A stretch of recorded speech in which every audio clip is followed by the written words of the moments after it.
बिहार की जनता जनार्दन का चुनाव के प्रति जो भाव है, लोकतंत्र के प्रति जो भाव है, वो अभिनंदनीय है।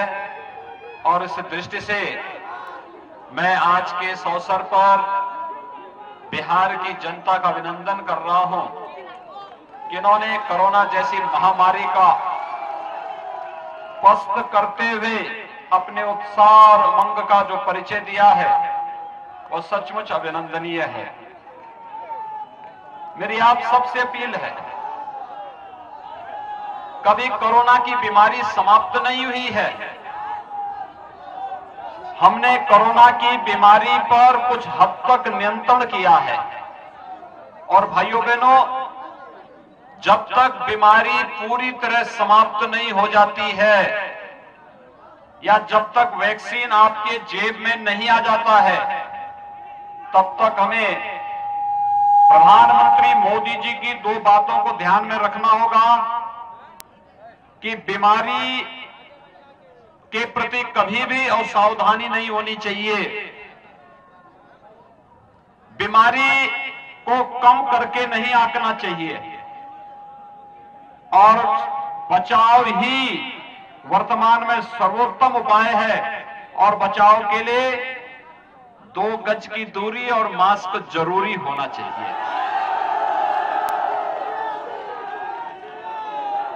मैं कोरोना कालखंड के दौरान जब लॉकडाउन प्रारंभ हुआ था,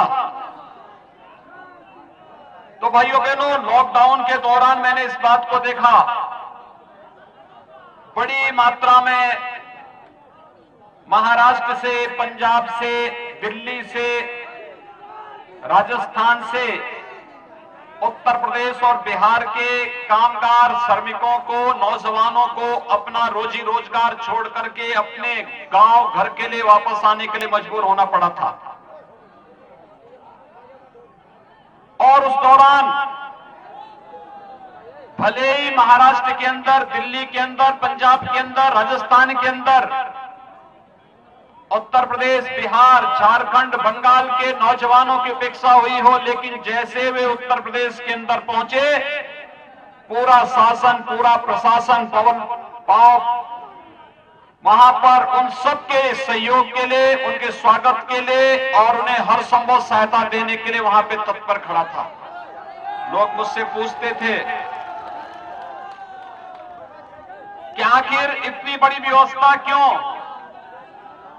तो मैंने कहा था, देखिए, वैश्विक महामारी, ये लड़ाई एक व्यक्ति की नहीं है, पूरे देश की लड़ाई है, मानवता को बचाने की लड़ाई है।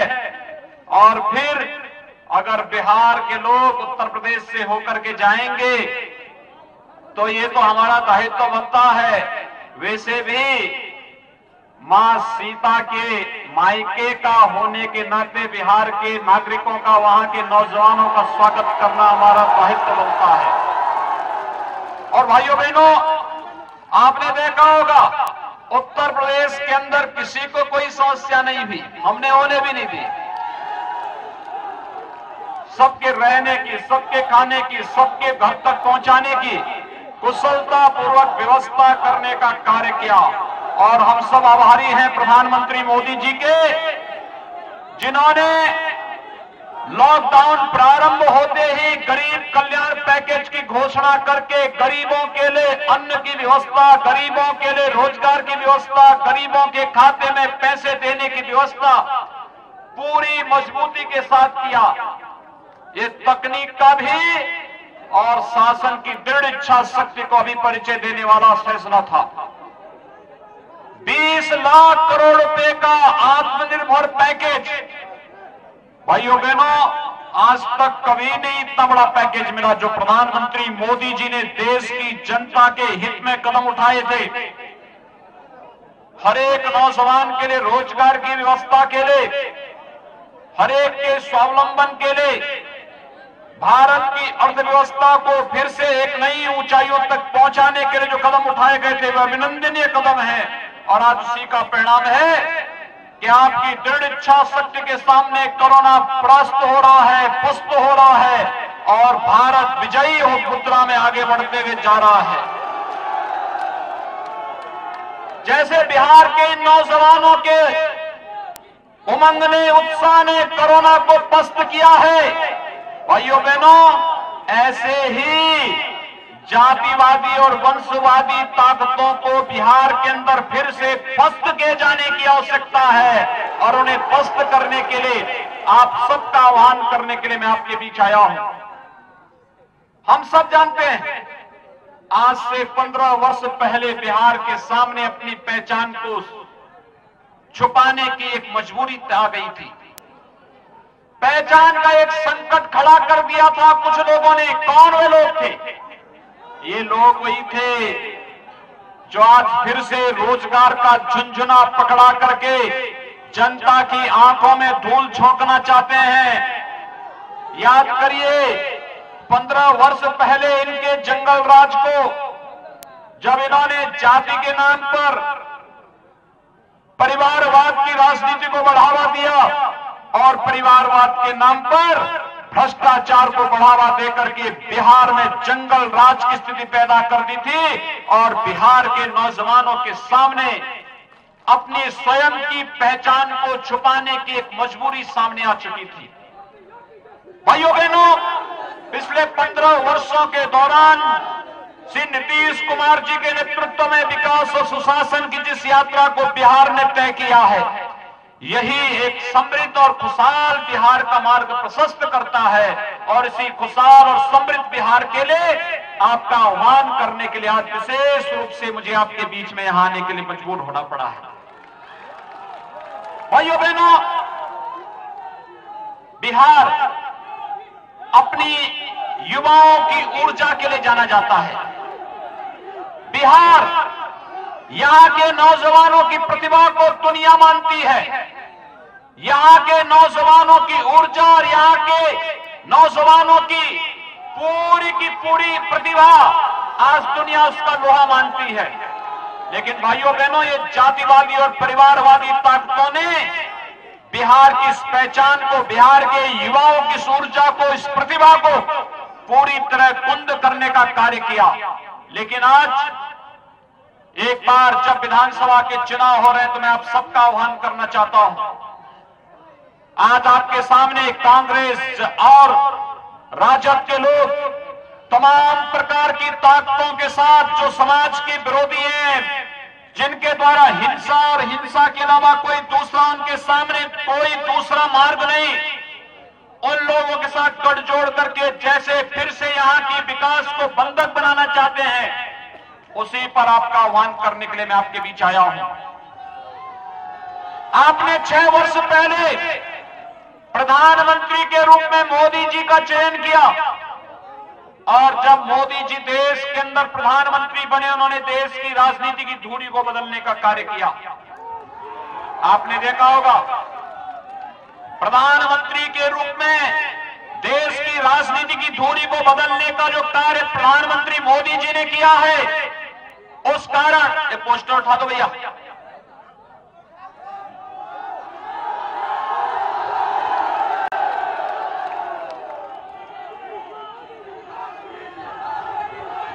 आपने देखा होगा 6 वर्ष पहले आपने देखा होगा 2004 से 2014 तक इस देश के अंदर कांग्रेस के नेतृत्व में यूपीए सरकार कार्य कर रही थी। तब राजद भी उनके साथ में था, ये कम्युनिस्ट भी उस समय इनके साथ में थे और तब इन्होंने नित्य नए घोटाले इनके सामने आते थे।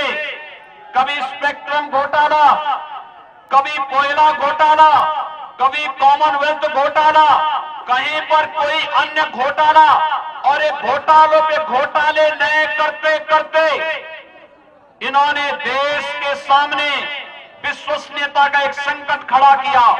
ये वही लोग हैं, चाहे वो कांग्रेस हो चाहे वो राजद हो, इनमें केवल इनके लिए परिवार ही देश है। परिवार के बाहर नहीं सोच सकते और एक परिवार को लूट खसोट करने की खुली छूट मिले, इसके लिए इन्होंने पार्टियां गठित की हुई हैं। भाइयों बहनों, ये वही लोग हैं जो नारा लगाते थे और जिस देश को कहते थे कि इस देश के संसाधनों पर पहला अधिकार किसी मजहब विशेष के बारे में कहते थे कि इस देश के संसाधनों पर इनका अधिकार है। कहां ले गए थे देश को?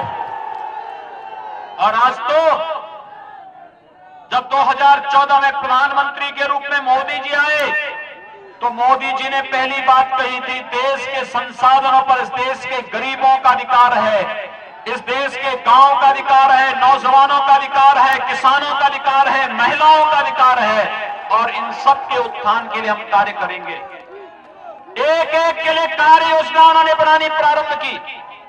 गरीबों के लिए प्रधानमंत्री आवास योजना, आप याद करिए, प्रधानमंत्री आवास योजना के अंतर्गत पिछले 6 वर्षों के दौरान 3 करोड़ गरीबों का एक एक आवास बना है।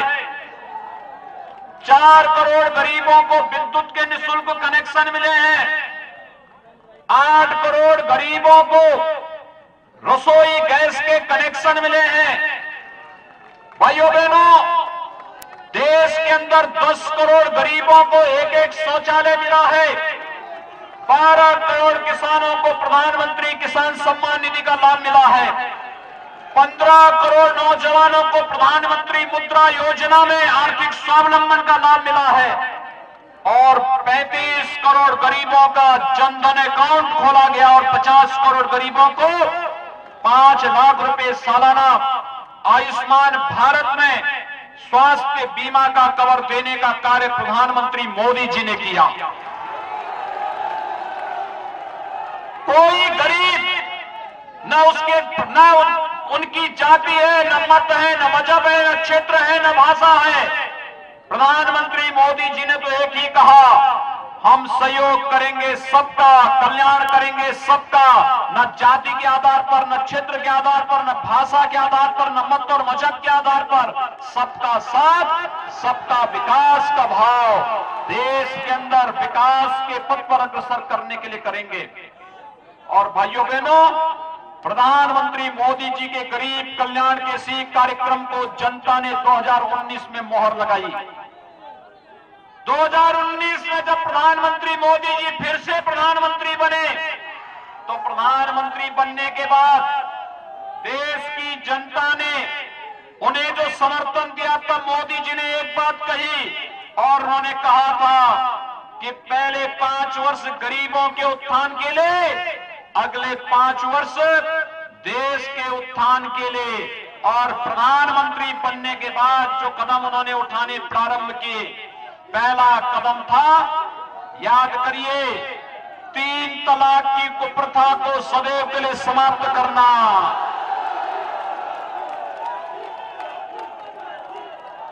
ये 3 तलाक की कुप्रथा ये केवल नारी गरिमा के ही प्रतिकूल नहीं था, बल्कि आधी आबादी को अपमानित करने की कुत्सित चेष्टा भी थी। और भाइयों बहनों, 3 तलाक की कुप्रथा को, सदियों की इस कुप्रथा को मजबूती के साथ रोकने का कार्य किसी ने किया, प्रधानमंत्री मोदी जी ने किया। दूसरा कदम उन्होंने उठाया।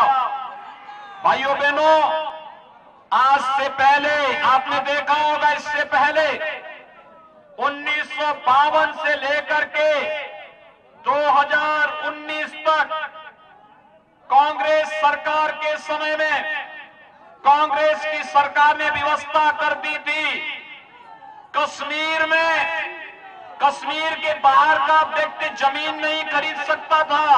और भाइयों बहनों, मोदी जी ने आपको छूट दे दी है, अगर बिहार का नौजवान कश्मीर के अंदर भी आवास बनाना चाहेगा, आप जाइए और भारत के एक नागरिक के रूप में कश्मीर में जमीन लेकर के अपना मकान बना सकते हैं। कश्मीर में धारा 370 को सदैव के लिए समाप्त कर दिया। भारतीय जनता पार्टी 1952 से नारा लगाती थी, एक देश में 2 विधान, 2 प्रधान और 2 निशान, नहीं चलेंगे, नहीं चलेंगे के नारे लगते थे। एक भारत श्रेष्ठ भारत की परिकल्पना को किसी ने साकार किया है, प्रधानमंत्री मोदी जी ने किया है। और भाइयों बहनों, कश्मीर से धारा 370 को इसी क्रम में समाप्त की ताबूत पर अंतिम कील ठोकने का कार्य भी किसी ने किया, प्रधानमंत्री मोदी जी ने किया। ये जो कांग्रेस और राजद के लोग आज भाकपा माले और नक्सलवादियों के साथ गठबंधन करके बिहार में फिर से जंगल राज्य स्थापित करना चाहते हैं, वे कान खोल करके सुन लें। कश्मीर के आतंकवाद के बाद अब नक्सलवाद को भी देश की धरती से पूरी तरह उखाड़ फेंकने की तैयारी चल रही है। अब भारत की धरती पर नक्सलवाद के लिए भी कोई जगह नहीं रहेगी।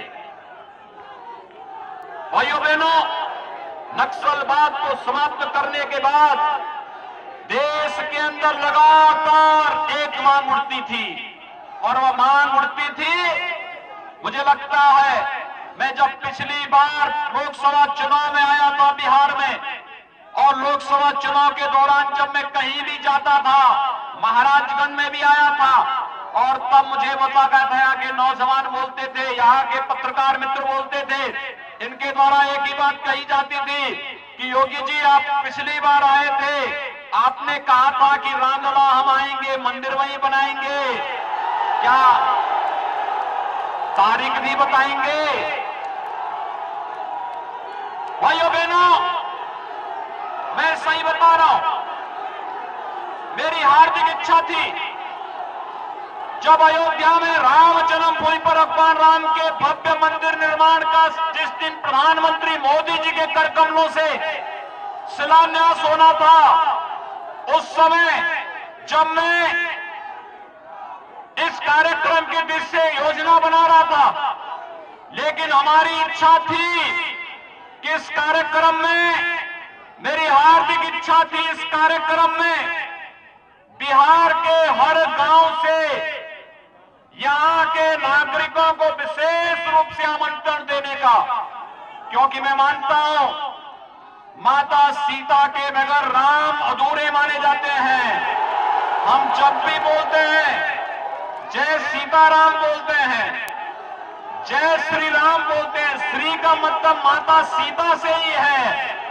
और इसीलिए भाइयों बहनों, लेकिन ये कोरोना महामारी के कारण राम जन्मभूमि मंदिर निर्माण में अब देरी न हो, कोरोना संक्रमण को भी रोकना था, लेकिन राम मंदिर के कार्यक्रम को भी आगे बढ़ाना था। इसलिए हम लोगों ने आदरणीय प्रधानमंत्री जी के कर कमलों से इस कार्यक्रम को आगे बढ़ाने का कार्य किया। प्रधानमंत्री जी ने कार्यक्रम का शुभारंभ करके 500 वर्षों से जो मांग थी, जो टीस थी, उसको पूरा करते हुए, दूर करते हुए अयोध्या में भगवान राम के भव्य मंदिर के निर्माण का मार्ग भी प्रशस्त कर दिया है।